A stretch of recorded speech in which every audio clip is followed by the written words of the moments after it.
He's also the back-to-back Players Champion. Can he make it 3 in a row? Scottie Scheffler's off at 1:29 tomorrow afternoon in the Players.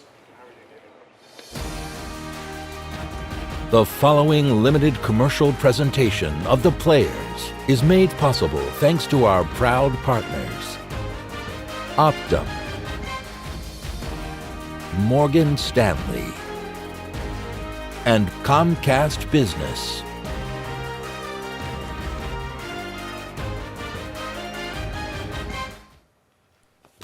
The PGA Tour proudly presents On the Range, live at TPC Sawgrass in Ponte Vedra Beach, Florida, home of the Players Championship.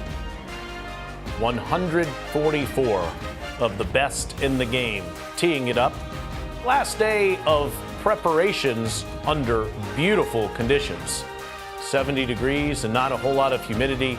And we're expecting that sort of forecast for the rest of the week.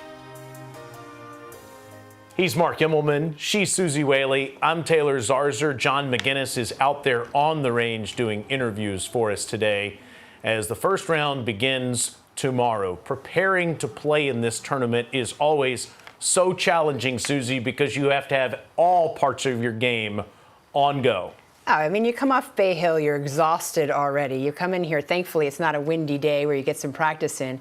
But you got to work the ball both ways off these tee boxes, oftentimes into slopes to set you up for the perfect shot into a very difficult green. And so when we talk about it, everybody's talking about, oh, yeah, you have to do everything here. It's actually fact. You have to, every single cylinder needs to be on fire to win this golf tournament. The epitome of target golf, Mr. Immelman. You have been out there embedded with the best players in the game throughout the entirety of 2025. Who do you like? Well, everything the Reverend Whaley said is completely on point. To me, this golf course, this Pete Dye design is sensational. And every time you come here, it sort of wakes something else up in you that you notice. And to your point about the iron game being paramount to success, a lot of the players will play from the same areas in the fairway. So then by deduction, naturally, you would think that this now becomes an iron game contest. So I have my eye on a few guys. Colin Morikawa played well, trending. I think he's just aggravated enough after the misstep last week at Bay Hill in the Arnold Palmer event. Then there's Ludwig Oberg, lives in town. It's like AI golf, folks. It's ridiculous how well this guy hits the thing. But I've got my eye on Sepp Straka. There's something about the way this guy's playing right now, and especially the iron game, and he's phlegmatic. He never, ever loses any sort of emotional control, and that's the one immeasurable that you need around here. You've got to hit it, but you've got to manage the emotions the entire time. So let's go, Sepp. Number one in the FedEx Cup standings coming into this week. All 144 players have to take on this hole. It's only 141 yards. If you took away all of this water, it'd just be an easy par 3. But you can't take that away, Susie. You have to play over that water and stay away from it if you want to win the Players. Look at the scoring statistics since 2003. Yeah, I mean, incredible. One of the most difficult holes, not necessarily because of the yardage, as you mentioned, but because of what Mark mentioned. It's this angst, it's this mental awareness that this is on the way after you leave the 16th. 554 doubles and 167 triples or worse since 2003. Yeah, and it's not 240 yards either. It's just 135-ish. Swirling winds. Angst is a great word. I stand there as an announcer on the tee with a microphone in my hand, and I can feel my heart like a sledgehammer. Oh, yeah. It is real what 17 does to you emotionally. It's just a 9-iron or a wedge, unless there's wind in your face, and then all of a sudden it could be an 8-iron or a 7-iron. Scottie Scheffler played it to perfection in the third round last year. Blustery conditions, front hole location, shelf behind that, and watch this. So smart, vintage Scheffler. Perfect control of trajectory and spin. Play it into the bank, Susie, and leave yourself a great look at birdie. He did it picture perfectly, and you look at that front left hole location, highest birdie percentage, and he shows you right there. That's why. So a 2 on Saturday, and then in the final round, in that 64 that he shot, he hit it to a similar spot again and almost made a spectacular putt here to that traditional hole location. Play to the wide side of the target, I'm told, if you're nervous, right? And that's exactly what he did. But that putt up and over the slope is so challenging, and that was deft touch under pressure. We referenced the 64 in the final round, one of the best final rounds ever by a champion. In fact, it matched the lowest final round score by a winner in tournament history. Fred Couples did it in 1996, Davis Love III in 2003, and Scottie did it last year. And after Wyndham Clark's putt went in and out, Scheffler won it again. A back-to-back victory for Scottie Scheffler. If you're a college football fan, you know that there is this term in the sport that's been used in recent years. It's called rat poison. Nick Saban, the now retired coach, who of course won all those national championships with Alabama, hated to hear about what his teams in the past had done because he would often say, this team is not defending anything. Scottie Scheffler made some similar remarks, Susie, with the media yesterday. He did it, and a little uncharacteristic, but I kind of liked it. I mean, he was like, what does that have to do with anything? I'm paraphrasing poorly. But, you know, what he's doing in my mind saying that, and I'm not speaking for him, is I got to look forward. I'm going to look to this event. I'm staying where I am. My feet are where they are. You heard him talk about what he feels is success yesterday in his press conference, which is preparation. He's going to make sure everything is done, completed, and he's prepared to go. And then his attitude. It seemed he focused to me a lot on his attitude in his press conference and trying to keep his presence where it needed to be.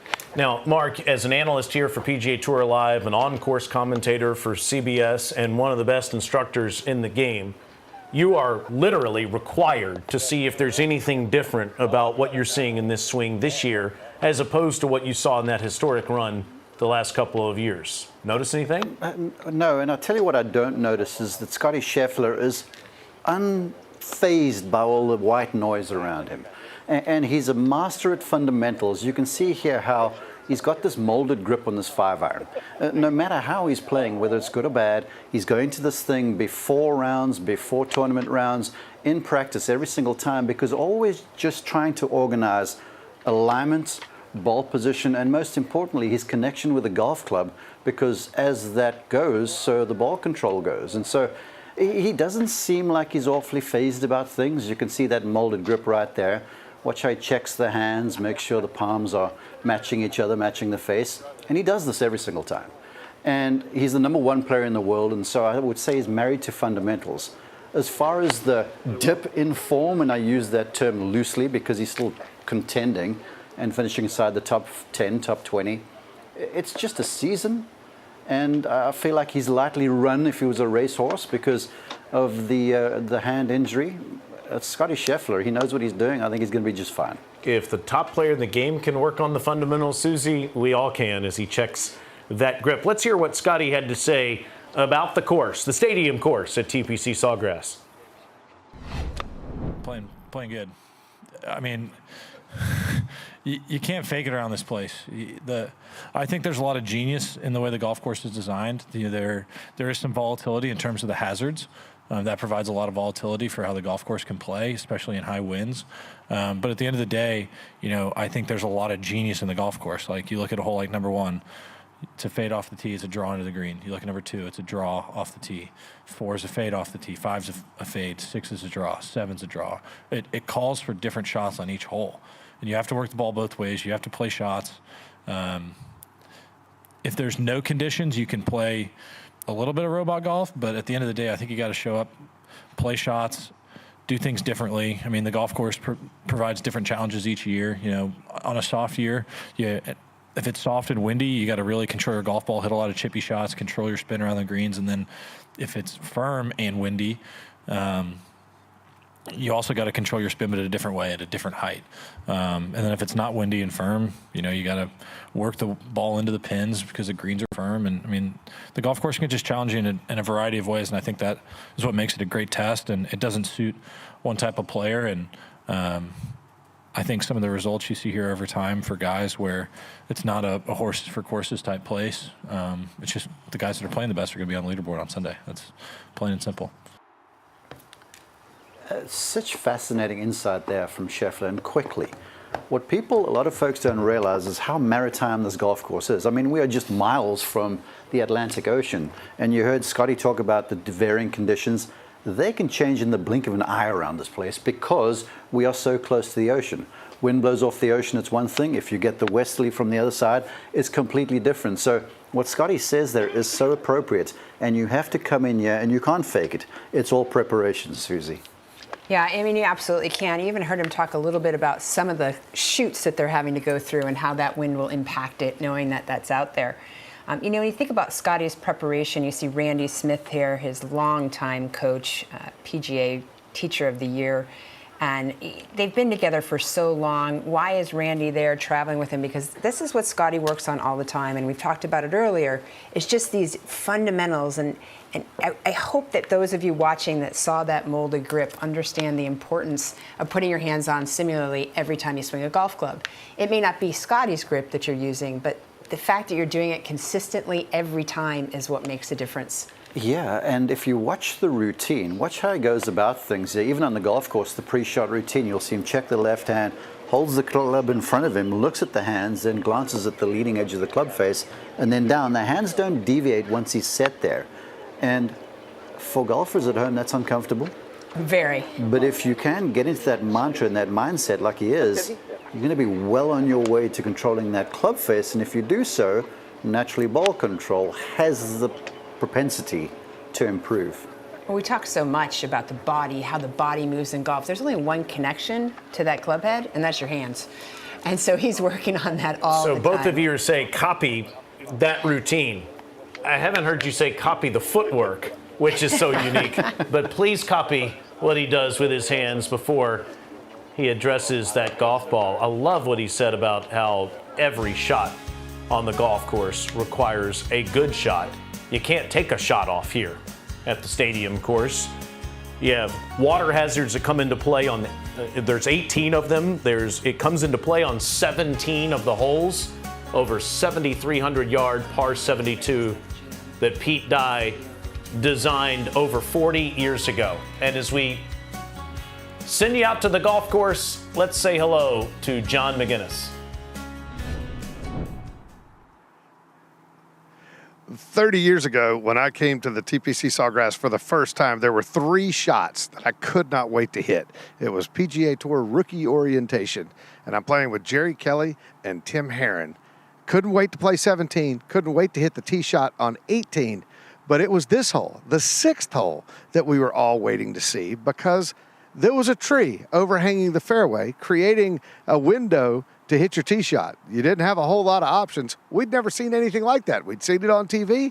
We hadn't seen it in person. Well, in 2014, disease took that tree from us and turned this 6th hole into a relatively benign 400-yard par 4.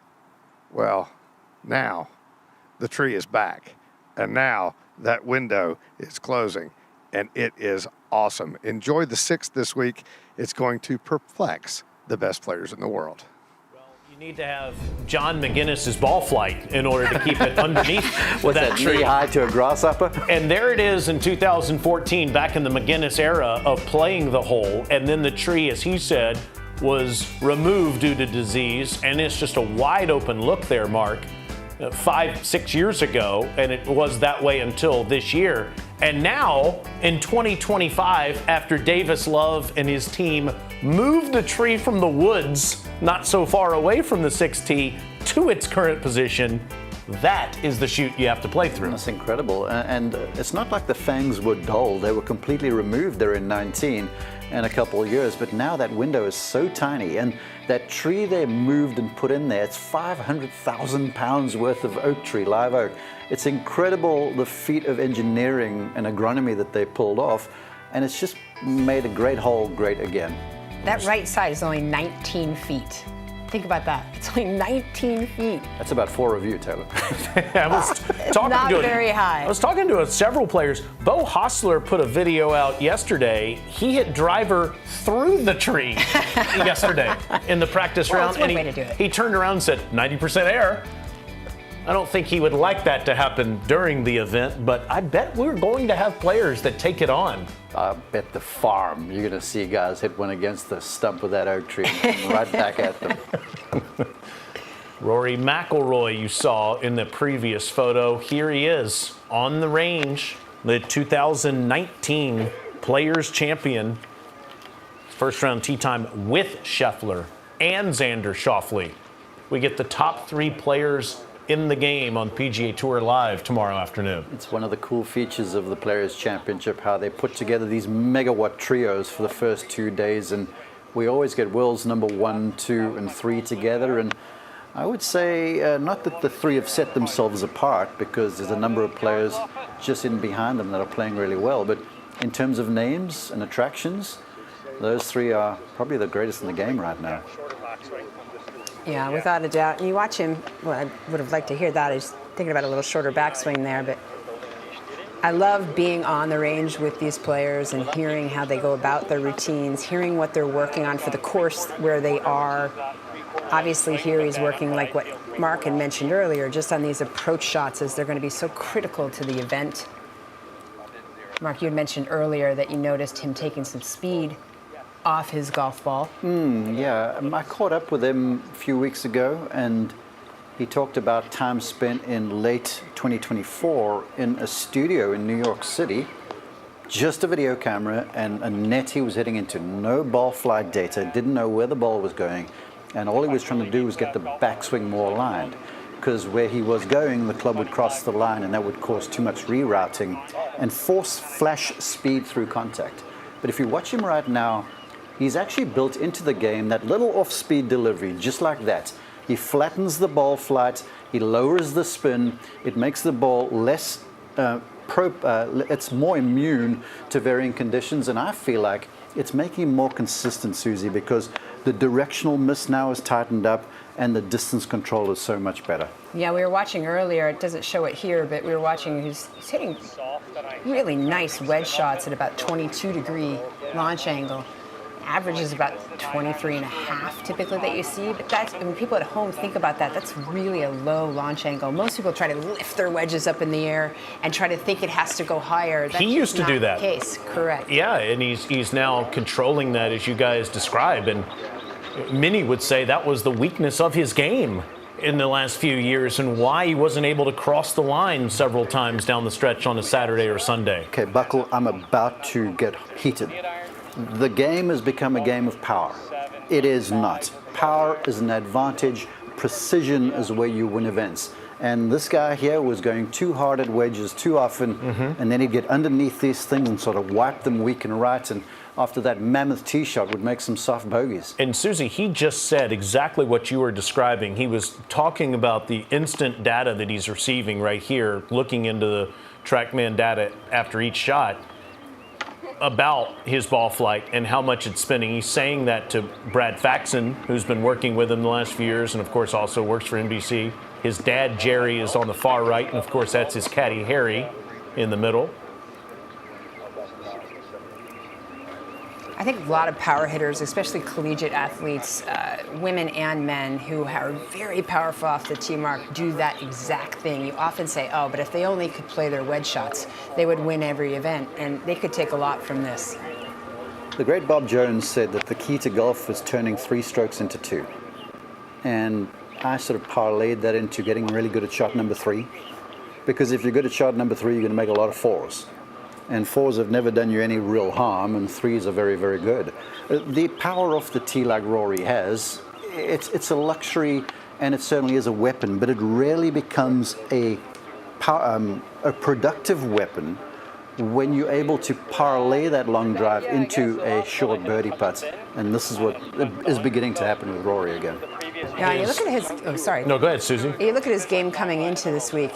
Obvious favorite. Certainly has every opportunity to win this championship again. You were also saying earlier, Mark, why you think he may not. Well, yeah, I feel like still, as he's working on this off-speed stuff, and that one was a little more full. You can see the ball climbing a little higher there.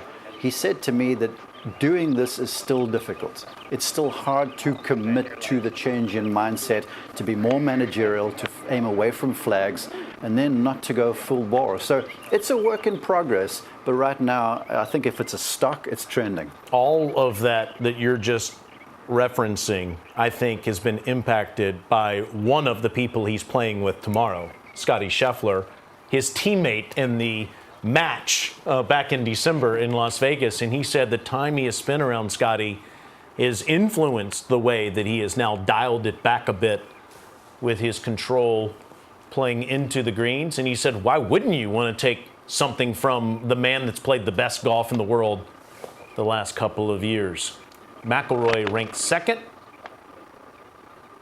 Scheffler ranked first. Those two playing with Xander Schauffele, who's ranked third in the world in that super group of the top three in the game. That's in the afternoon. Tomorrow morning, Susie, Mark, and I will be watching all of these players tee off beginning at 7:30 on ESPN+. Maverick McNeely, Brian Harman, Tony Finau. Harman has a great record at the Stadium course. The local boy, Ludwig Oberg, via Sweden and Lubbock, Texas, now calling Ponte Vedra home. And there it is in the afternoon at 1:29, McIlroy, Scheffler, and Schauffele. Yeah, just some fantastic watching for sure. I like that Colin Morikawa, Adam Scott, Tommy Fleetwood pairing. There's going to be some great golf in that pairing. Daniel Berger for sure. We'll talk about him a little bit later when we have a chance to do that. And Rasmus, we haven't talked about him. All of these tee times, I saw a stat that said 14 of the last 16 Players' Championships were early late on the tee time draw. So I don't know. I have a feeling that this late might put a wrench in that stat. Tom Kim is late early this week. He's playing with Akshay Bhatia and Nick Dunlap. He tees off at 2:02 off the first tee tomorrow.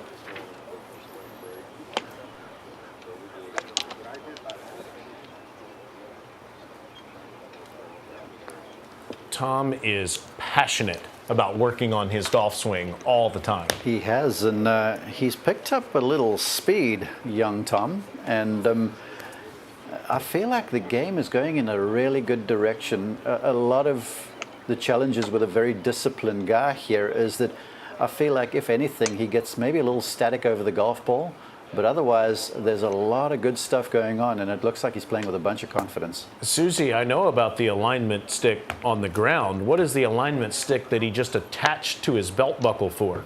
Yeah, you could do that for a couple reasons. What I love about it is, obviously, you have to have belt buckles to do it. So the women at home that are listening, it's kind of a bummer if you have a golf skirt on, but you can use a bungee cord.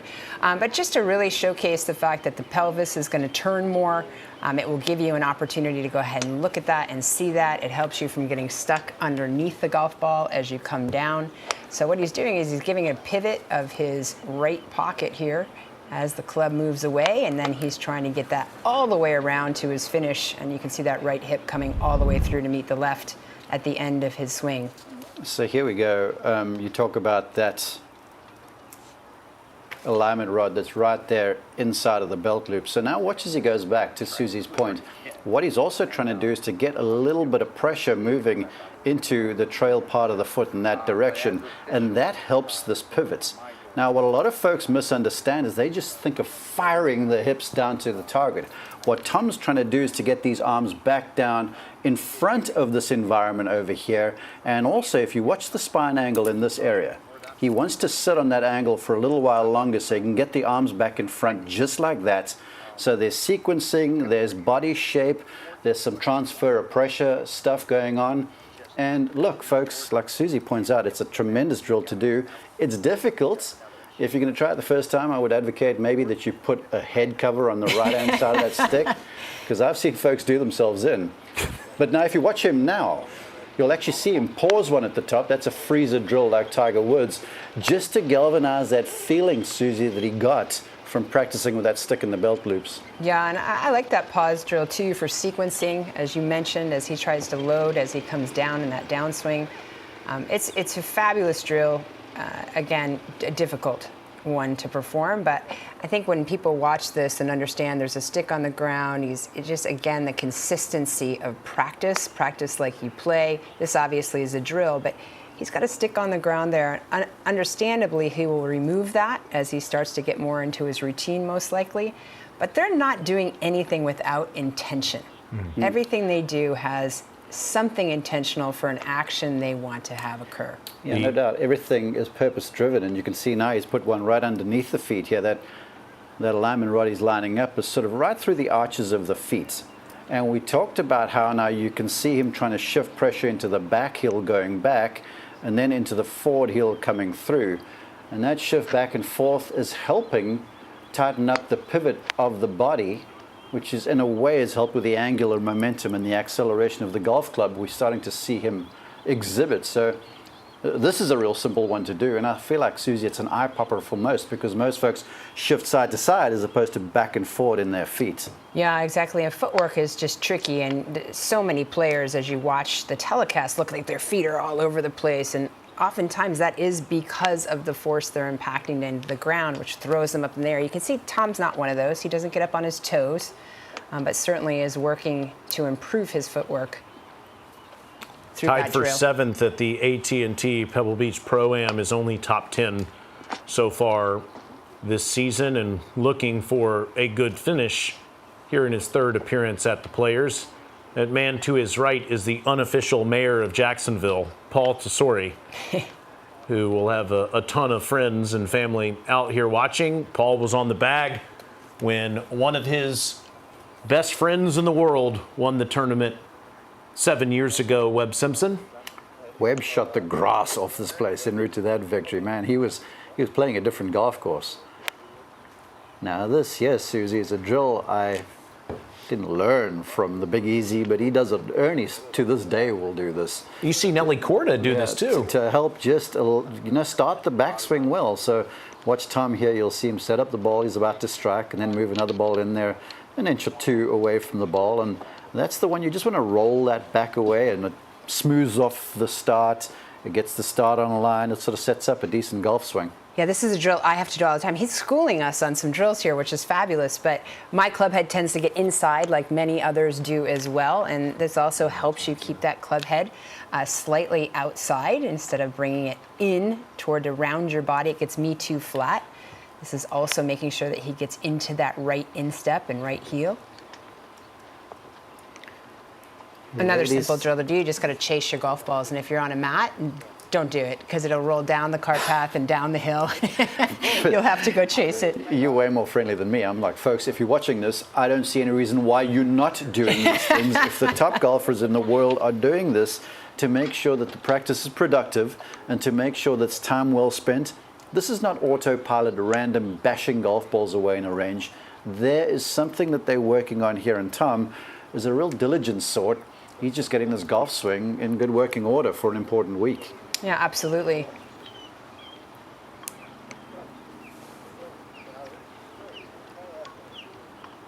And as we mentioned, his challenge is getting a little underneath it and a little stuck. All 3 of these drills that he's done is literally to ensure that those arms stay in front.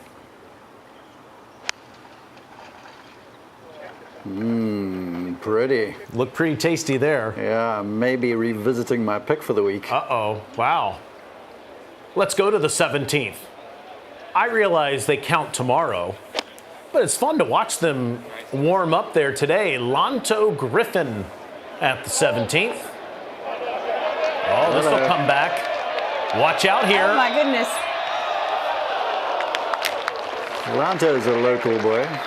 He spends a lot of time around these parts. All the way to the front of the green there, Mark. It's nice to see they have a little grass in the front of that green to maybe hold off that water. And now Nico Echevarria. Man, he has found a rich vein of form in the last year or so. Got the victory. It's been all in the putter. Looking at the wedges too.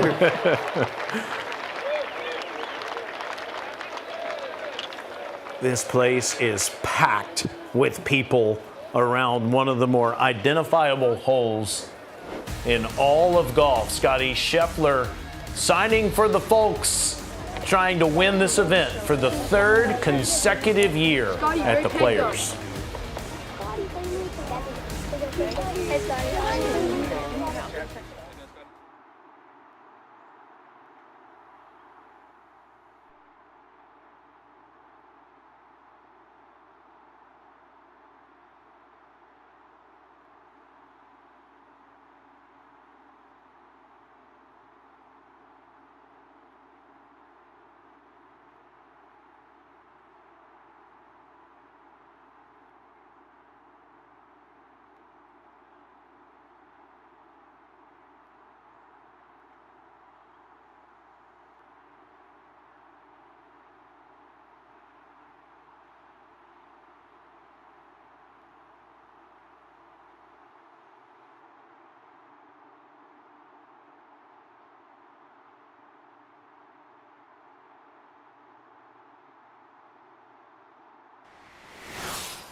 Johnny, that's better than most. How about in? That is better than most. Better than most!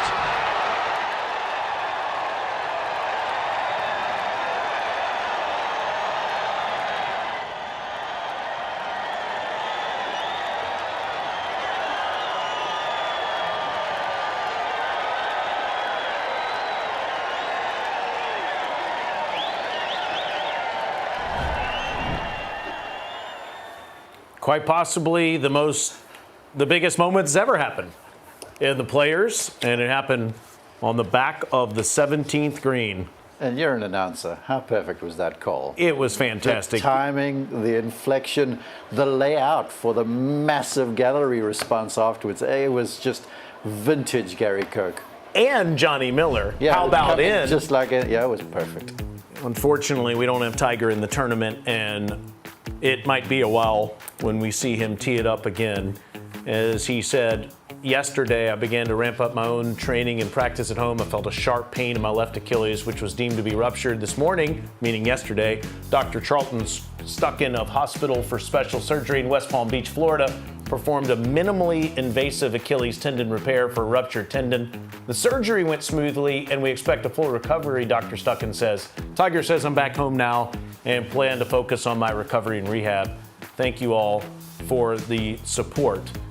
It will be many months before he can swing a club again. The man won this event in 2001 and in 2013. And there was a time early last week when he was playing at Seminole Golf Club down near Susie's house, and then playing at TGL, also near Susie's house. I was at TGL. At Palm Beach Gardens, where people thought he might tee it up this week. Instead, it'll be many months before we see him tee it up again, and we're all bummed for that. Yeah, so disappointing. His golf swing looked good. We were there that night watching him play at TGL, and he was laughing, but his golf swing looked stable. You could see some of the data for it, and his ball speed was up, and I was excited. I was excited that, he was going to make this comeback, and I'm sure he's incredibly disappointed. I was visiting with Commissioner Jay Monahan earlier today, and he was saying that Tiger's work off of the golf course to help the PGA Tour moving forward, he works just as hard at that as he does on his game on the course, and I know he'll continue that on behalf of the PGA Tour on its board moving forward.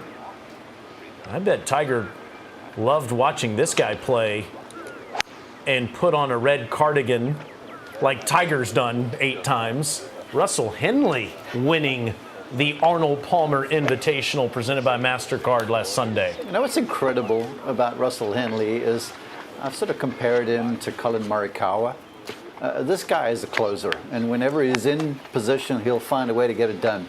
He's an athlete. He approaches the game with a very simple mindset, and his context to it all, to me, I'm always surprised. He lives just down the road from me in Columbus, Georgia.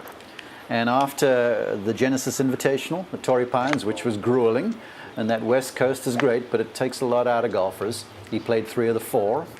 I was out there having a little lesson with somebody, and he showed up and was just chipping with his little son there. And I walked past him, I'm like, how are you? And he goes, I'm tired. And I'm like, well, okay, well, I guess you're playing next week, because it was the Cognizant Classic. And he goes, yeah. And this was Wednesday. I'm like, well, how's the game feel? He goes, this is the first balls I'm hitting. He was just chipping greenside with his son. And I was like, this guy clearly knows exactly where his game is, or knows exactly what he's got to do, or really couldn't care. And that's not Russell Henley. And then lo and behold, he goes down there, plays well, and then continues the play to win at the Arnold Palmer Invitational. And it's amazing to me how simple he keeps the game, yet how well he plays it. And then how little respect he gets from people, because this guy is a world beater. Susie, we heard Scottie Scheffler and you already in this show say you've got to shape it both ways off of the tee. He's trying to hit it. He has said this a number of times, dead straight, every time. Yeah. And he does it almost every time. I mean, look at his golf swing. You break down his golf swing. Well, 7 degrees of curve there with a fairway medal off the ground. It's crazy. So it's basically straight. I use this cool app called Sportsbox AI, and you know, if it's green, you're in range, and if it's red, it's not, to simplify it, oversimplify it too much. You can't find red on his at all. I mean, my point being, he's just so consistent in what he does. His rotation is good. His pressures are good. Is he the longest ball hitter on tour? No. But he doesn't need to be, and here especially, that bodes well, as you don't need a power game to win here.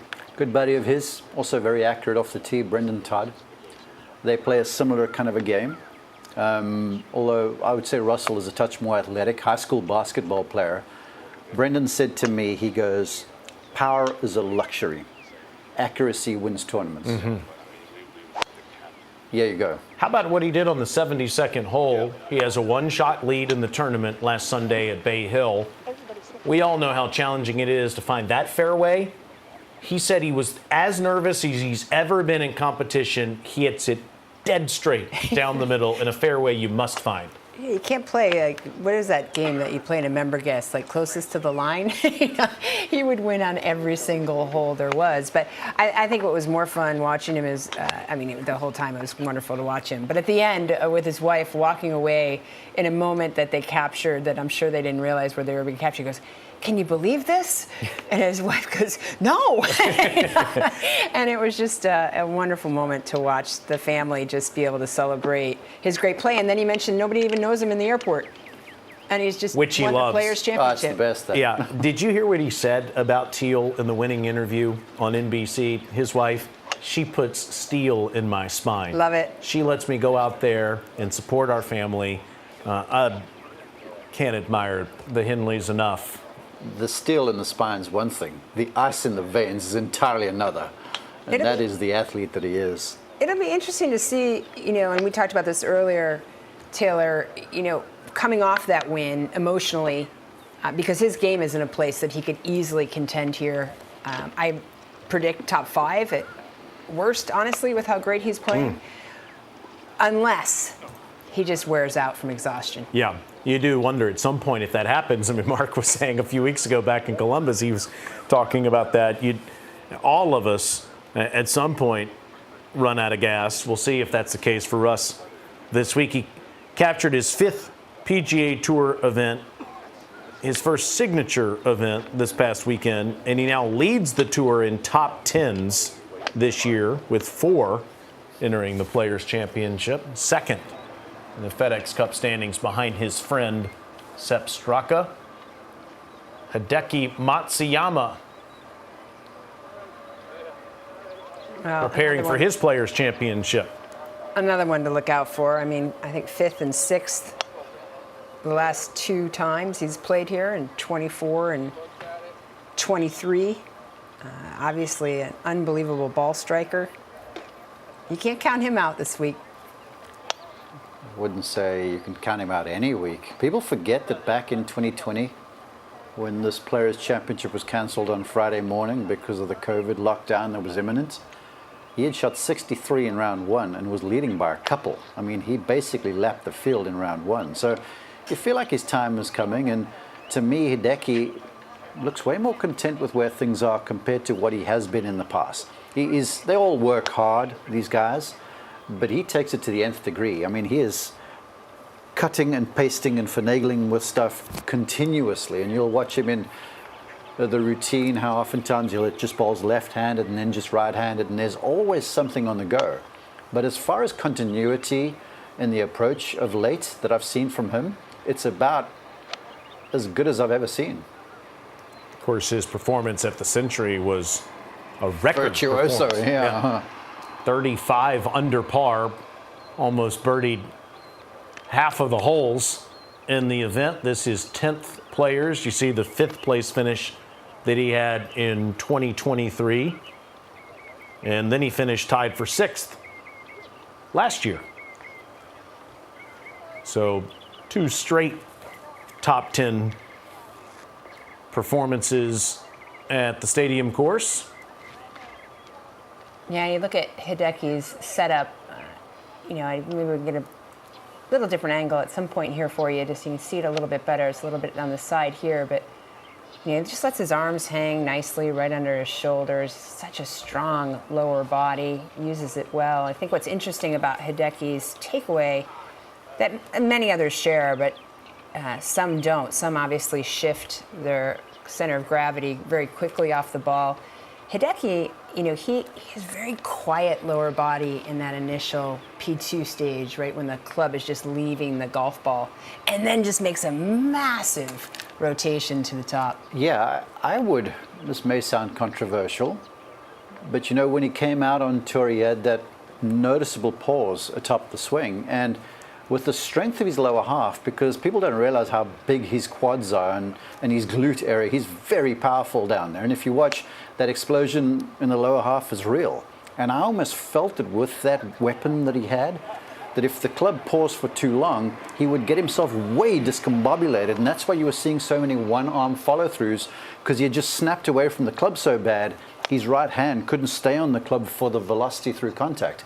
Now that there's less of a pause, stuff's way more sequenced. The arms are back in time with the body. And so for me, he's just a whole lot more consistent than what he was when he came out as a talented young man. I had a really cool experience in the last couple of weeks. I went to Japan for the first time ever with my wife, and we land in the Tokyo airport. Have never been there before. We get a car service that takes us to the hotel. We sit in the back of the car service, and there are screens that are putting up advertisements in the car service. One of the advertisements, Hideki Matsuyama's face is on it, promoting some drink in Tokyo. And immediately, the first face we see is Hideki Matsuyama, to give you an idea of how big of a deal he is in his home country. Nobody does more interviews on the PGA Tour than this man. After every single round, there's the Japanese contingent. He will stand and take questions from them. He is a folk hero over in Japan. They are 14 hours ahead of us, experiencing a different day than we are most of the day. And they will be up in the middle of the night. And yeah, I thought to watch the players. I thought you were going to see yourself on the screen with one other call that you've made. No, of course not. Event. No? They love baseball over there. They love Shohei Ohtani of the Los Angeles Dodgers and the now retired Ichiro Suzuki, but they love golf. Yeah, it's kind of interesting to watch him warm up here, because he went from fairway metal back to iron.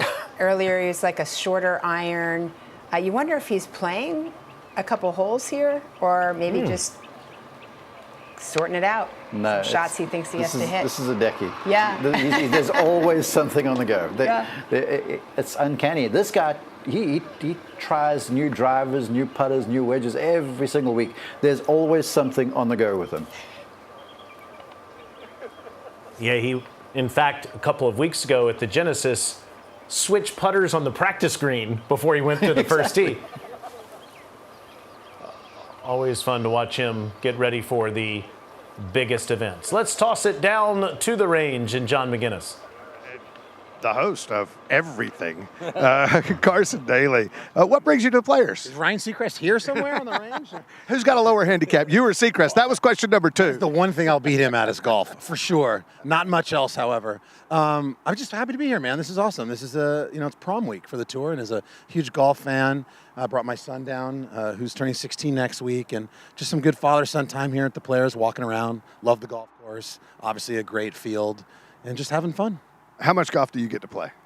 Well, I'm in New York, and so that on Long Island, which is great because there's so much great golf right around us. But, with the weather, being a California kid, it's hard to put the clubs away. So I try and we shoot The Voice, the singing show on NBC in LA. So whenever I'm in California, I try and play out there. But right now we're warming up, so I'm gearing up to make my comeback. We hear Adam Levine is a pretty good stick. How's that game with you two? Adam Levine more likely has he has a pretty good shtick. He loves golf, and he talks a big game. He loves it. He plays out at Lakeside in LA, and whenever we're shooting The Voice, you can see Lakeside from our studio, Universal, and we're always talking, man, let's go play 9, let's go play. He loves the game of golf, and he plays at some pretty nice places. That is awesome. What season are we in now of The Voice? I mean, we go by cycles. We're on twice a year, so just don't freak out when I say we're in season cycle 27, believe it or not. So my son's turning 16 next week, almost his whole life. So 14, 15 years of The Voice on NBC. I can't believe it's lasted that long. People didn't think it would last even a couple of months. I mean, I love it. My family loves it. It brings the family together. Yeah, it does. Which is fantastic. We can all agree, oh, that guy's terrible. Or, oh, that guy's great. And, oh, you got to turn. Why aren't you turning? Yeah. Which is my favorite part of it when you're in the room with the families. How is that? It's a lot of, actually my favorite part too, because I'm living and dying with them. I mean, this is like their kid, their loved one, their family member. To us, it's a TV show, and is a chair going to turn it on? But to them, this is a moment that could change their life forever.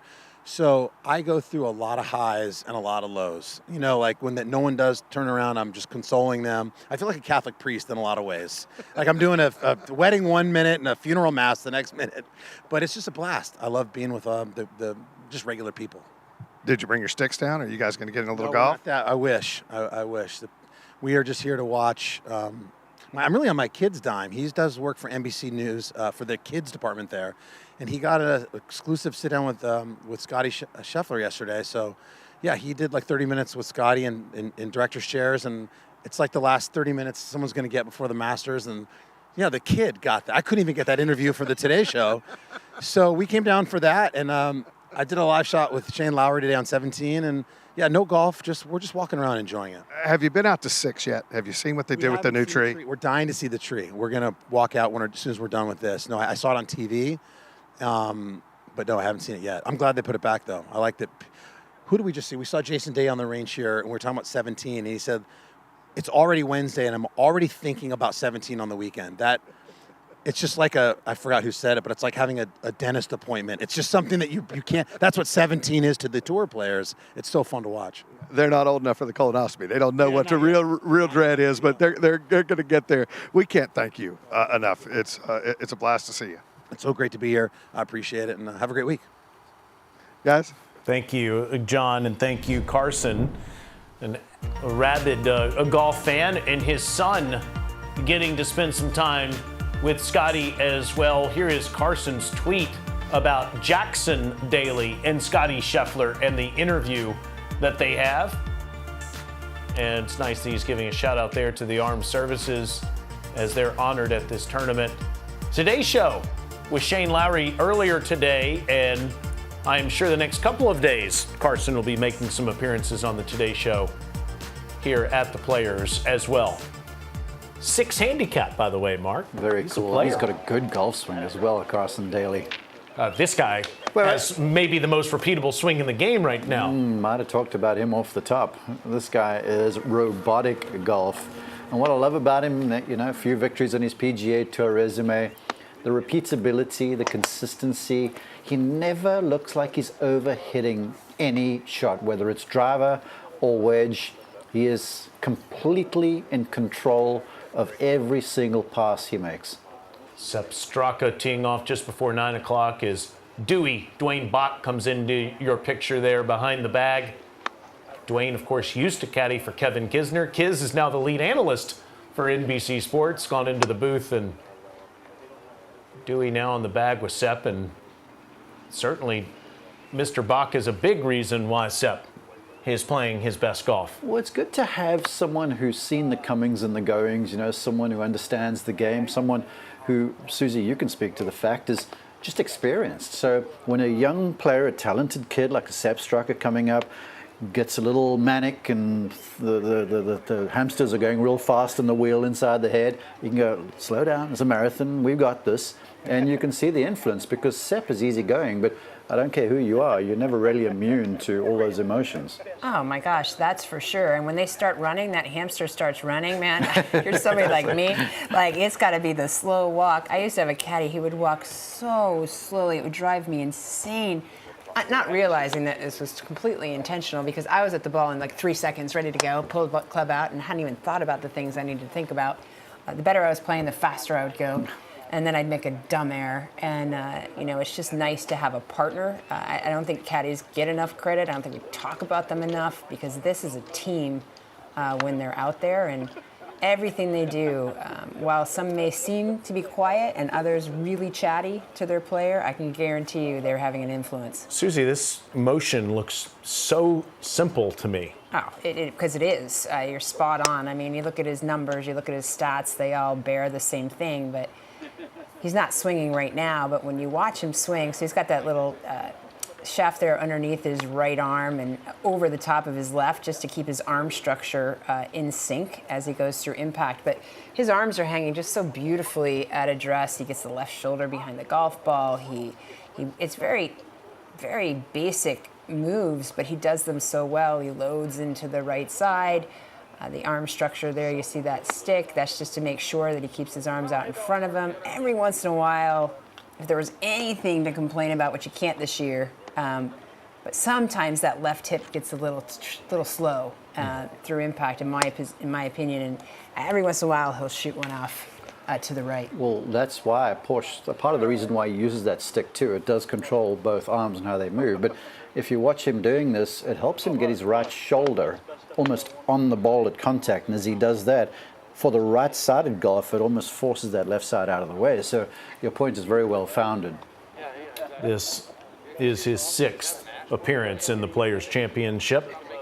His first one was 5 years ago when he played one round before, unfortunately, the tournament had to be canceled. And a lot of us were right here when COVID started 5 years ago. Commissioner Monahan was talking about that yesterday. But in the years since, he's really found some form. He finished tied for 9th in 2022 and tied for 16th last year at the Stadium course. Yeah, if you're at the driving range, he's fun to watch. Just stand behind and take it in, because it's just beautiful rhythm too. 2 guys that have already won this year, Susie, are such a great example of the kind of pace you'd like everybody to play with. Sepp Straka and Ludwig Åberg. Oh my gosh. No matter where they are on the course, they never slow down. They always are so confident and ready to play. Yeah, they were. I was speaking to some of the rules officials from Bay Hill. They were really excited. They got one of those rounds in under 4 hours, which, that's, come on. That's speedy. Unheard of. In 2s. On tour, and really nicely done by the players and the rules officials. And obviously it's been talked about over and over. They're working on that based on some of that fan forward initiative that they have, making sure that people get around the golf course quicker. You can hear a little bit of Georgia in Mark Immelman's voice, even though he's from South Africa. You can hear a lot of Georgia and Alabama in Sepp Straka's voice, even though he's from Austria. And how about all the international winners we've had so far this year? Well, it's a very democratic golf course, this. It's not a respecter of titles or resumes. You've got to show up here and play well. And for all of the foreign golfers, just like the young American golfers, this is one of those aspirational titles you want to win. It's one of those things you want to get on the resume. So people circle this on the calendar and they're like, we want to channel all of our energies. And so every single player of international ilk that shows up here, they're like, you know what? We're at even par starting Thursday morning. And if we win this, we'll forever be recognized as a Players' Champion. And you speak to Adam Scott and Tim Clark and all these internationals that have won, they're very, very proud of the achievement. Now here's another one that has had extraordinary success on the PGA Tour, winning the FedEx Cup 2 years ago. And at the end of 2023, certainly if you include the Ryder Cup, no one was playing better golf than Viktor Hovland. But since then, it has been a search for that form. Yeah, I hate to say he's scratching where there aren't itches, but I will say this. With the work that he did with Joe Mayo en route to that FedEx Cup title, where a lot of the work was on the short game, and because the pitching was desperate, to be very complimentary, they worked on steepening up the angle of attack, and Victor told me that that flowed into the golf swing. And he could always rely on the ball striking, and he could always rely on the driver, and he could always rely on the fact that he had control of the golf ball from tee to green. But that short game work, Susie, filtered into the golf swing. Stuff got a little out of whack, and so he had to tighten that up. So now he's caught between like one and the other. So now I just see him sort of bouncing back between too shallow, too steep, too shallow, too steep. And you know how hard that becomes, because when you're playing against the best golfers in the world, you can't be playing golf swing. No, and you can't be thinking about it exactly. You bring the technical onto the golf course, and it's typically a recipe for disaster. And the work Joe did with him was so incredibly good and necessary, I think, at the time on the short game. But we've all done that. You take a drill too far, you take something too far in your golf swing. We can all relate to, oh my gosh, it morphed now into my full swing mechanics. I would love to see him just get back to something very simple, inclusive of maybe just, I'm just going to work on the move away from the golf ball. But that's it. I want to say this. I agree.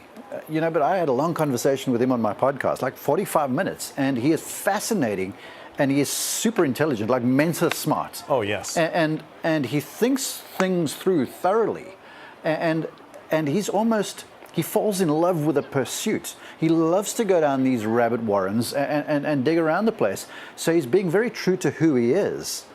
And I have to believe, because he's so talented, that I've worked with so many really elite players that they'll go down a place because they must. But then eventually they'll figure out who they are. You just got to kind of know where base camp is, because if you don't, the next thing you're searching for the rest of your life. Yeah, I guarantee, Susie, he has heard what you're saying and what Mark is saying from a number of people, that you've got to get out of your own way and just play some golf and enjoy it. But he believes in the process that he's currently going through. Mark makes a great point. Like, you also have to play within who you are. And Tiger did this multiple times, right? Where he went down a rabbit hole, made a change, came back, went down a rabbit hole, made a change. Tiger also being very into numbers in the game. And it took Tiger years, and like the first change he made with Butch, it took 2 years before he won again. That's right. Tiger got a bit of grace, just because I guess 24-hour media on the internet, we're giving Victor a lot of grief. Right. I have to believe this, though, Susie, too, that every single one of these players, as it is with the LPGA, that these guys are only one swing thought, or one good swing sometimes, from a turn of fortune. And Victor is so good around a course where he's been good before, because he's played this place well. There could just be one shot that just turns the tide for him, and then all of a sudden you're onto some plain sailing. Well, consider this, and what we just showed you a moment ago, 7 of the 11 winners so far have been international players, and how many of those have been European players? You think of Ludwig Åberg, Rory McIlroy, Sepp Straka, that have all won so far, that all look to be locks to be on that European Ryder Cup team. Luke Donald, the captain of that team, is thinking to himself, wait till Viktor Hovland gets going, too. Well, in Rome, you can say what you like about the other members on the team. This guy was the tip of the spear. No question. He teed off first on one every single time. He and Ludwig were unstoppable. So, yeah, I'm sure Captain Donald wants to see him start to play well again. Victor trying to make his way to Bethpage Black in late September. Sepp Straka would love to be on that team, too. He's standing by with John McGinnis. Sepp Straka, beautiful morning here at the Players. When you think of the Players, what comes to mind for you? It's a special place. I grew up coming here in high school to watch it as a kid, and it's one of the best golf courses we play all year. They treat us incredibly well, and it just feels like a huge tournament. You have the ability, as we have learned, to generate momentum on a round of golf and really get it going. Does this golf course lend itself to that? No doubt. If you get in a groove and you start hitting your shots good, you can get yourself a lot of birdie looks. And that's one of the great things about this course is no hole's easy, but if you hit 2 good shots, then you could easily birdie every hole. So when I first played here, there was a tree overhanging the 6th hole. Then there wasn't for all of your career. Now there is. When you got to 6T, what did you think? I haven't seen it yet. I'm going out there today. So excited to see it. Yeah, I've seen some pictures, and it looks amazing. So yeah, I look forward to seeing it.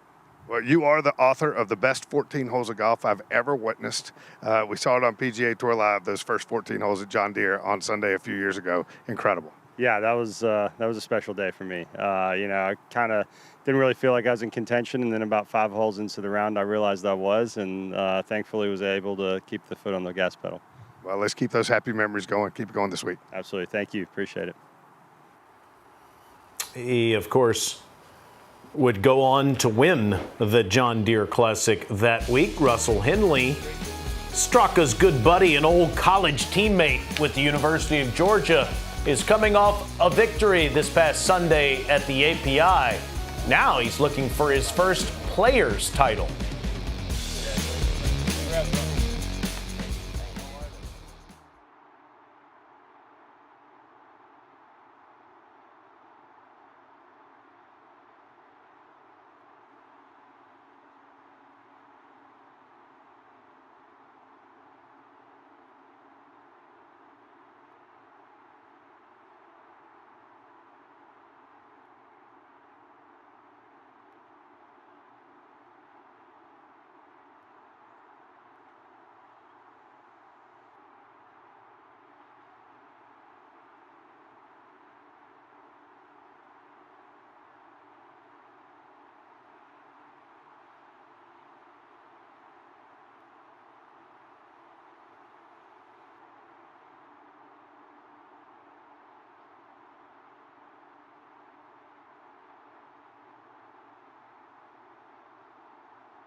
I tell you what, if you can make birdie on 17 on Sunday, you'll have a great chance to win.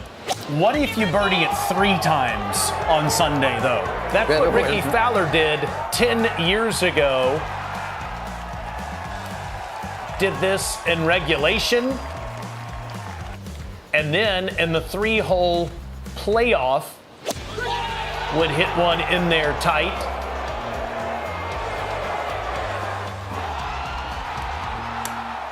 Spectacular shot right over the flagstick. And then one more time in the sudden death playoff against Kevin Kisner. Now you better win. This is the last time we have had a playoff. It was 10 years ago, and Rickie Fowler with the biggest win of his career, paying it off with this birdie putt and a Players Championship. Hard to believe it has been 10 years since he celebrated that victory. Rickie is standing by with our very own John McGinnis on the range. Rickie, you've got a better locker than most people here on this property. That has to feel good. What's it like coming back? It's always good being back here, like you said, especially after 2015 and being in Champions locker room. Special memories, and this being our tournament, and being a champion here is not something you can take away. It's always there. No doubt. You've seen some highs and you've seen some lows. It seems like you're trending in the right direction with your game right now. How's it feel? Yeah, no, it's nice to see it go in the right direction. Last year, back in a spot where we don't want to be, and it's never that far off. As you know, it's such a fine line out here from, being just off on the weekend to seeing someone like Highsmith making the cut on the number and going and winning. So it is a very fine line. That's seeing a putt go in and how they can start building momentum. So, we're in a good spot, and it's nice to be at a place where we've played well. David Duvall, also, a former champion and a former resident here, once famously said, the most important thing a player can protect is his confidence. This game will shake your confidence as much as possible. How's yours right now? That's good. I know what I'm capable of. I know I can hit any golf shot. It's more about getting out there and executing and stringing things together. So, the belief is always there. You know, based off of, past or current experiences, what you can do. But biggest thing is going out, executing, and sometimes it's a lot easier said than done. All right, are we going to let it grow all the way in, or are we just going to leave it for the week? I just get scruffy, and then my little one, Maya, she'll be like, "Daddy, take the hair off." So it comes and goes. Right now, I've just been lazy, haven't had time, and we'll see. She might call in the clippers here soon. It's great to see you. Have a great week, Rickie. All right, thanks. Good to see you. Big sister, he's talking about Maya. Of course, since that win 10 years ago, he's married to Allison, and he has little Maya and Nellie that he is a proud father of. They're your past champions that are in the field this week, including Scheffler winning each of the last 2 times. And you go all the way back to Adam Scott, who won this thing in 2004. Scottie is making his 23rd tournament appearance this week. That's the most of any player in the field. And looking to me at winning totals over recent years, 4 rounds of 68 will set you in good stead. Weather's supposed to be good this week, so it's there to be had. I love this, Susie. Let's call some Wednesday golf. Yeah, Keith Mitchell, no cashmere. It's too hot for that. Yeah, he's got that white shirt on. He loves that look. 4 buttons down, old school visor, and you know what? You can dress however you want if you hit golf shots like that.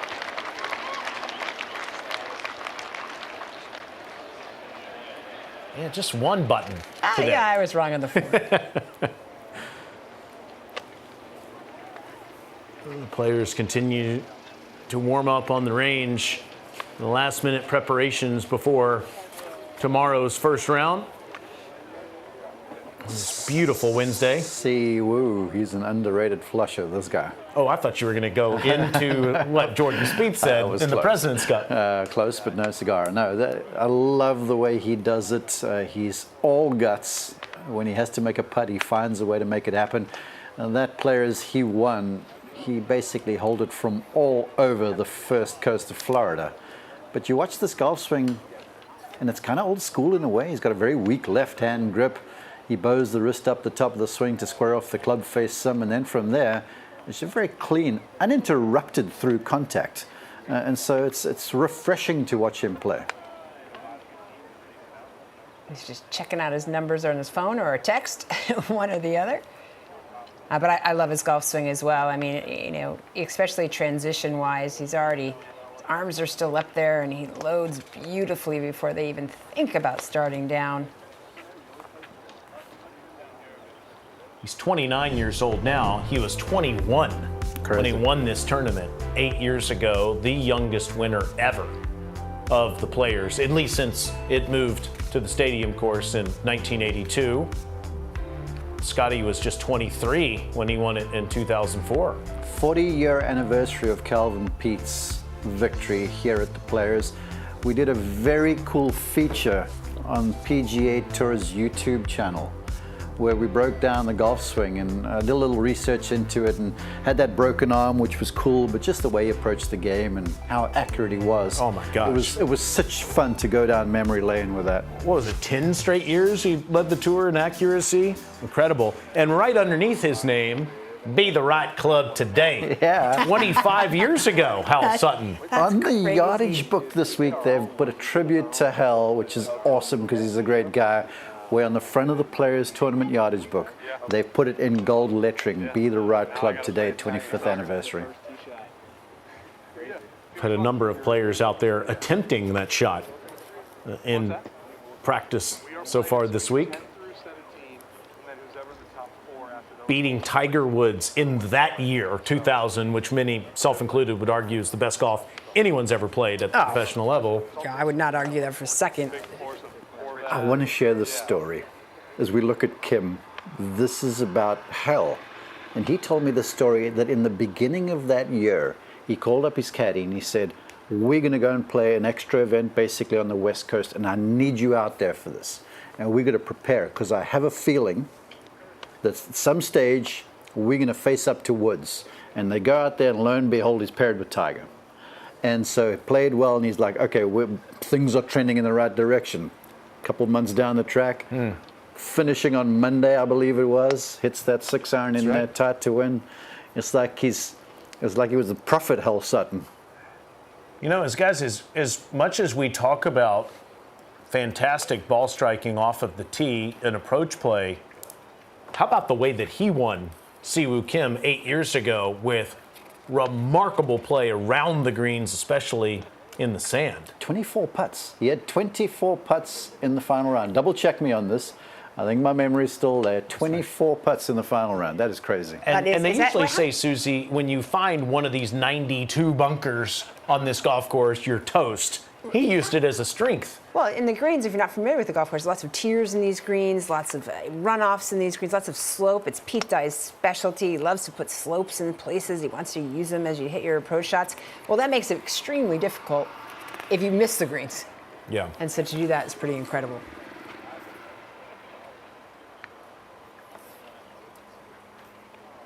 Just a beautiful day here in North Florida at the stadium course. Temperatures in the low 70s, and they will be in the mid 70s the next couple of days. We do expect the wind to be up on Saturday.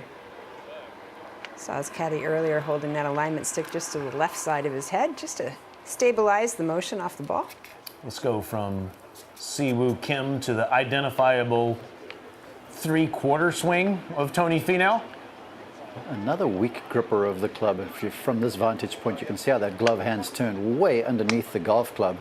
And he sets up with the face a little open. Then from there, he just turns that thing down, almost like Ben Hogan.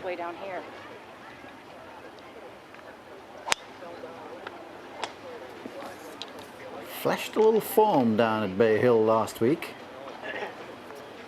Had a cute little Instagram reel up on his way to the Players with his family, doing a little dance, every one of them. At the end, Tony had his little daughter with him, just doing a little dance as well. I mean, I enjoy following his family and Tony. You know, they seem to be just reveling in the fact that this is what we're going to do. We're going to do it together. Oh, they're the modern day Partridge family in golf, with Elena and all of her social media activity. She is one of the people that I would get back on social media for, because she does it the right way, but they have quite the crew. 6 of them now. Drace, Laline, Tony, Sage, Sienna, and Leighton. And I'm telling you, Drace can play some golf. He's been at the National PGA Junior League Championship twice with Team Utah. Tony was the captain of that team last year. They went out every single night as a team, all parents, all kids, all siblings. So you had to make sure you didn't go to the same restaurant because there weren't any seats left.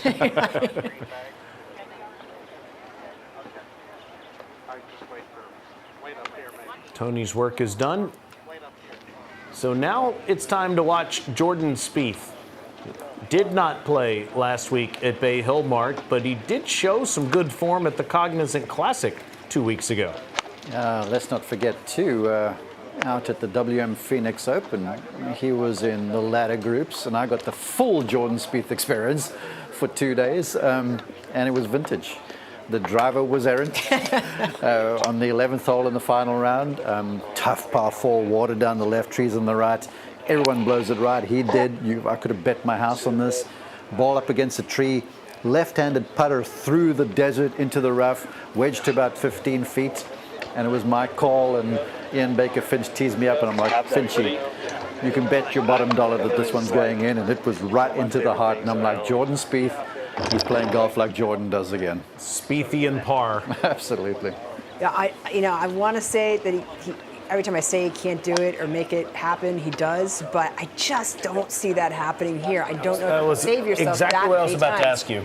But, he surprises me every time. I'm like, there's no way. He can't get out of this. And he does. It seems like this is the harder place to rescue from a mistake. Yes, it would, but I love where he's going now post-wrist surgery. A lot of what he was doing in recent years, because he was battling that wrist issue for a long time and not telling anyone. And now the wrist is better. He says it's sort of day by day, but feeling like it's improving. And he's able to get the club in the golf swing to the place where it's functional up at the top. It's very, very close to where he was when he had that year in 15. So, yeah, this one will not be the most comfortable fit in the world, but as you point out, this is Jordan. You don't accidentally stumble into big events and major championships and stuff, so he can find a way. Of that, I have no doubt. He's playing at 8:46 Thursday morning with Jason Day and Wyndham Clark off of the 10th tee. You know, not getting into the event last week, while surprising for so many of us, could be a huge advantage for him this week, right? You haven't made swings that just are out of your body's control because you had to in 4-inch rough. You've had an opportunity to work on things that you wanted to at home. You've had some time to have some great cooking or whatever you like to do at home, but can really focus in on this week, and he might surprise us. Susie. Yes, that is players' insight over there, because so many folks who watch these things, especially folks because now ESPN bet this week, we've got a lot of gambling and stuff, and people just pour over data. But there's more to it than strokes gained numbers, and what you say there is so right. The guys coming in from Bay Hill, they've got a bunch of scar tissue on the go. And now you're almost trying to find your neutral on the range prior to the event. Jordan was at home working on the game, like you say, coming in your comfy, fresh mindset, and that is worth a lot. He's now a 13-time PGA Tour winner. He was only a one-time PGA Tour winner when he had his best finish here, a tie for fourth, back in 2014.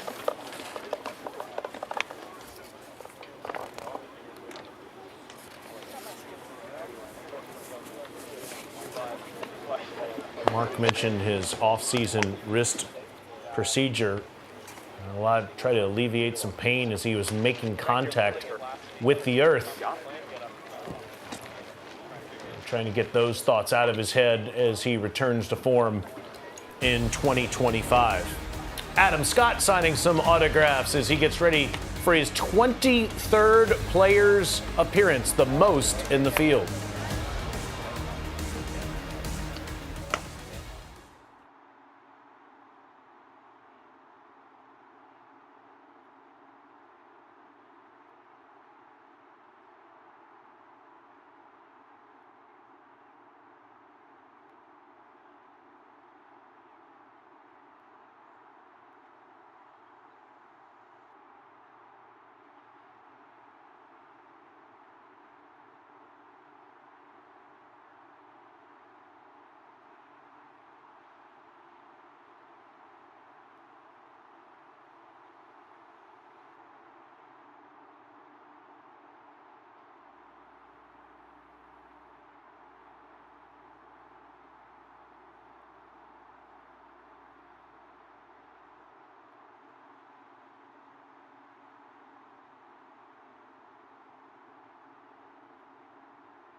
The following limited commercial presentation of the Players is made possible thanks to our proud partners: Optum,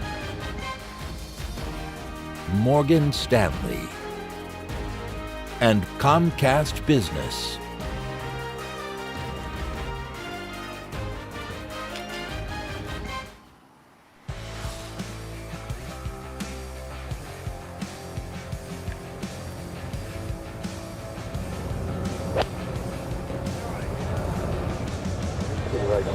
Be the right club today. Yes!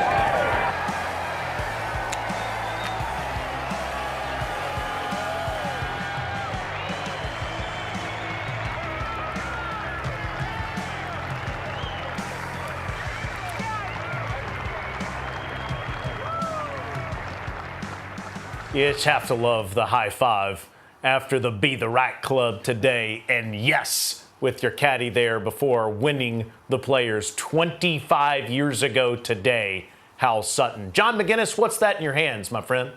This is the current yardage books, thanks to Chicken Man, Damon Green, for letting me borrow his. And right there on the front, it says, Be the Right Club today. One of the seminal moments in this event.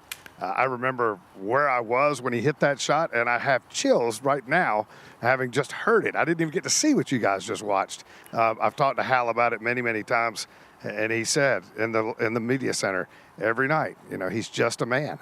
He's just a man. I can beat a man. He puts on his pants just like I do. What a moment for Hal Sutton. Incidentally, he won 2 of these things. He also won a PGA championship. Isn't that a Hall of Fame career, guys? Can't we put Hal in the Hall?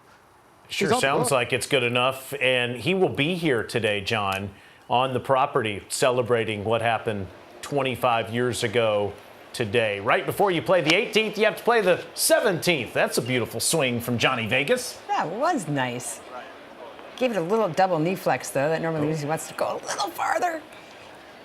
That's when you shut down that wedge there through contact. And the ball flight goes bionic on you. Soft greens help. Later on in the week, that's going to bound through the back into the water. Corey Connors is over on the range. Wow. Final round at the API on Sunday. Parred the first 15 holes, birdied 16, and then parred 17 and 18. Bogey free at Arnie's place? Yeah, positively Faldo-esque. He's a guy to keep an eye on, Corey Connors, the way he hits it. He's got the resume to really play well around this place, but that point you make is kind of what he needs to iron out if he wants to win these big events. Is coming down the stretch, you're going to have to make some putts. They don't hand events to you, especially ones like this. So the way he hits it, you figure he'll contend, but he's got to make putts when it means something if he wants to win. Bogeys or squares on the scorecard you must stay away from, but birdies, also known as circles, must be made on that scorecard too. He's there with long-time golf coach Derek Ingram, who ran Golf Canada for the longest time as well. And they been putting out some great young players, from Brooke Henderson to Adam Hadwin, Nick Taylor, Corey Connors, Mackenzie Hughes. I mean, they're coming through thick and fast, and it's because they're doing such great work up there. And if you watch every single one of those players, it's not like they're coming out as some sort of a sausage factory. They all look different. Derek is an expert at working with what the player is able to consistently do. Oh, absolutely. And the PGA Canada, PGA professionals there, they have an unbelievable developmental program all through Canada that just brings hundreds of children through golf in schools. And then obviously at the elite and national level in tremendous form, many of whom are collegiates too now coming out of Canada. That employment is not guaranteed. We're going to have to do the course or something else. When you are less than 24 hours away from your tee time, Susie, Okay. Bye, hon. what is in your head right now? You're not making any sort of radical changes at this point. There was just confirmation there. I think he was talking about getting out in front of it and his arms kind of hanging behind. And I think Derek, if I heard correctly, was just like, yeah, that's, you got it. You might make some changes, I would say, more in the basic zones. I certainly would make changes in alignment at this moment in time, 24 hours out, because oftentimes that would impact my golf swing more than anything. But more, this is a confidence boost. This is this is what we did today. Watched you play a few holes on the golf course. This is what we need to tighten up. You're ready to go. This man has enviable rhythm. Uncanny to me how the swing is his. You know, there's a little bit of a bent left arm at the top, a la Nick Price and through contact, but just the rhythm, the balance, it is like a symphony every time he makes a pass. And I think it's always underestimated. Like, people say, oh, they're so balanced, these balanced finish. Candidly, with as much force and speed as they go, they really aren't. They're just so strong in their core that they can hold that finish versus the rest of us. Yeah, and they're able to slow down too, which takes strength. You know, the golf swing is the strange thing where you start from zero you accelerate, then you change direction into reverse very quickly, and you go back in the opposite direction to maximum speed. Then you have to catch it all right at the end, just like that. Very cool. Proud to be broadcasting in our beautiful PGA Tour studios right off of the golf course here at the stadium course at TPC Sawgrass. It's time to pick a winner, Miss Whaley. I get to go first. All right, I'm going with Ludwig. I wanted to go with Hideki, though. I'm going to say that as a extra. I know I'm not allowed to give more than one, but I'm going to go with Ludwig. He's a hometown boy. Even though this is only his second event, he plays this golf course a lot. My dark horse, though, is Daniel Berger. Good pick, who has shown horse. a That's lot a dark of form. thoroughbred. Okay, I'm picking a dark thoroughbred. Well, I talked about Sepp, and I talked about Russell, and there's Rory and Scottie and everyone, but I think I'm going to go Colin Morikawa after all of that. And if you want a dark horse, my boy, Seabez, Christian Besaidenote. He's played this place well. He's coming in on good form. He's just accurate enough. And I feel like he's just fresh enough in his mind to be able to go, it's just another golf tournament. All right, I don't know if this qualifies as off the grid, but Will Zalatoris will be my somewhat of a dark horse. Dark thoroughbred. Yeah, dark whatever. thoroughbred. Jason Day is my pick to win this week. The Players' Championship. Won it 9 years ago in hot conditions in May. Now he's going to try to do it for a second time in March. Came close last week, was in the thick of it down the stretch before he came to the 70th hole at Bay Hill and found the water. You don't want to find the water here. That is a big part of the story at the stadium course at TPC Sawgrass.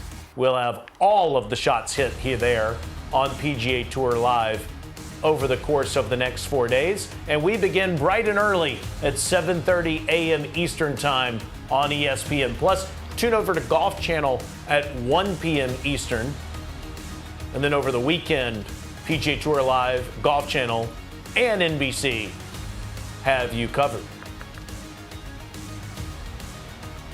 Beautiful day today, and the last day to practice before the tournament starts tomorrow morning.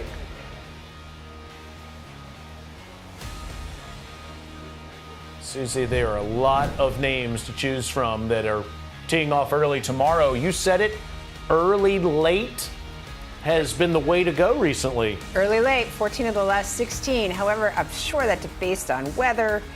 It's supposed to be a beautiful day. Winds not so strong yet, but could come up over the weekend. Your pick at 8:24 Eastern Time with Matsuyama and Thomas. That's Ludwig Oberg, or as Lucas Glover called him yesterday, Adonis Oberg. Susie makes a really good point, because the golf course is still receptive after the early week rains we had. You catch it tomorrow morning, sans wind, it could be open for business scoring wise, but as the conditions stay the same, low humidity, more breezes, the place is likely to firm up. So I'm kind of on board, but my guy, my guy's late. No, well, he's late. 140, Colin Morikawa with Adam Scott and Tommy Fleetwood. I'm changing my pick. You can't do that now. Right after the top three in the world are grouped together. Number 1, Scheffler. Number 2, McIlroy. And number 3, Schauffele. And at 1:29 Eastern Time, you can watch all that coverage on ESPN+. Thank you to Christina, to Martin, to our entire team behind the scenes for all their work on the range today. Always a privilege to bring you the best in the world as they prepare to play. Susie, I hope you have a great week on the main feed and in featured holes coverage. Yeah, looking forward to the week, and I just can't wait for it to get started. This is one of my favorite tournaments of the year to watch, and I'm happy to have a kind of a next door seat to it. You'll work with our friend Kevin Sylvester. Mark Immelman has to deal with me the next 4 days. Bring coffee. Early tomorrow morning, come join us. Mark Immelman and Taylor Zarz with you on PGA Tour Live bright and early tomorrow morning. For our entire team, thank you so much for joining us on the range at the stadium course at TPC Sawgrass, the home of the PGA Tour.